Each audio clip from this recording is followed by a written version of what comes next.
યુવકની પટ્ટા વડે ફટકારીને કરપીણ હત્યા કરવામાં આવી। પોલીસે 3 આરોપીને દબોચી લીધા છે।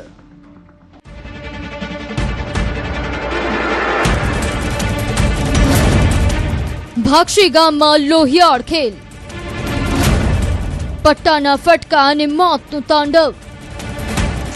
રાતનો 9:30નો સમય, ભાક્ષી ગામની એ સીમ જ્યાં સન્નાટો હતો ત્યાં અચાનક ચીસ ગુંજી ઉઠી। મોરબીથી પોતાના ગામે આવેલા દિનેશ સોલંકીને ખબર નહોતી કે મોત તેનો પીછો કરી રહ્યું છે। 1 વર્ષ જૂની અદાવતનો એવો અગ્નિ સળગ્યો કે સગા સંબંધીઓ જ જલ્લાદ બની ગયા। દિનેશને 100 મીટર દૂર વાડીના કાચા રસ્તે લઈ જઈ પટ્ટા અને દોરી વડે એવો મૂંઢમાર માર્યો કે દિનેશનું શરીર લોહી લુહાણ થઈ ગયું। શું હતી એ અદાવત? કેમ સગા કાકા ભતીજાએ મળીને એક યુવાનનો જીવ લીધો? તપાસમાં બહાર આવ્યું કે આ હત્યા પાછળ પારિવારિક આબરૂનો મામલો હતો।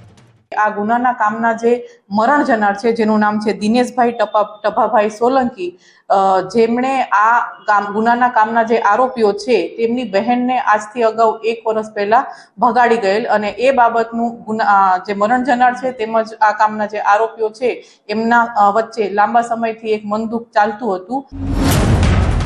1 વર્ષનો બદલો 2 દિવસમાં પૂરો।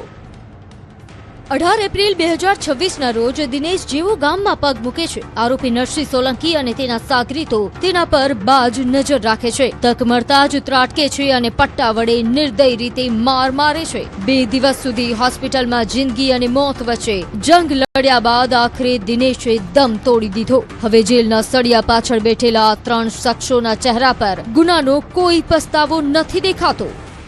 તારીખ 18ના રોજ જે મરણ જનાર જે દિનેશભાઈ છે એ મોરબી મુકામથી ભાક્ષી ગામે આવેલ જે બાબતનું ધ્યાન રાખી આ કામના જે આરોપીઓ છે એ આ કામના જે સાહેદ કાળુભાઈ જે છે જેની સાથે આ દિનેશભાઈ બેઠા હતા તે દરમિયાન રાત્રિના આશરે 9:30 વાગે આ ગુનાના કામના જે આરોપીઓ છે ત્યાં જાય છે અને આ દિનેશભાઈને પોતાની સાથે લઈ જઈ ત્યાંથી આશરે 100 મીટર દૂર વાડીના કાચા રસ્તે પોતાના પટ્ટા તેમજ રાંધવા વડે ખૂબ જ માર મારે છે અને ખૂબ જ જીવલેણ ઈજાઓ પહોંચાડે છે।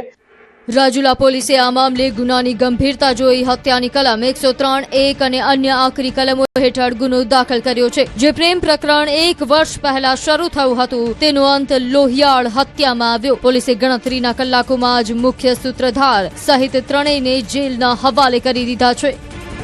તારીખ 21/4/2026ના રોજ એક ગુનો દાખલ થયો છે કે જેની અંદર ભારતીય ન્યાય સંહિતા 2023ની કલમ 103(1), 115(2), 352, 54 તથા જીપી એક્ટની 135 મુજબનો એક ગુનો દાખલ થયો છે। આ ગુનાના કામના તમામ 3 આરોપીઓને પોલીસ દ્વારા અટક કરવામાં આવેલ છે।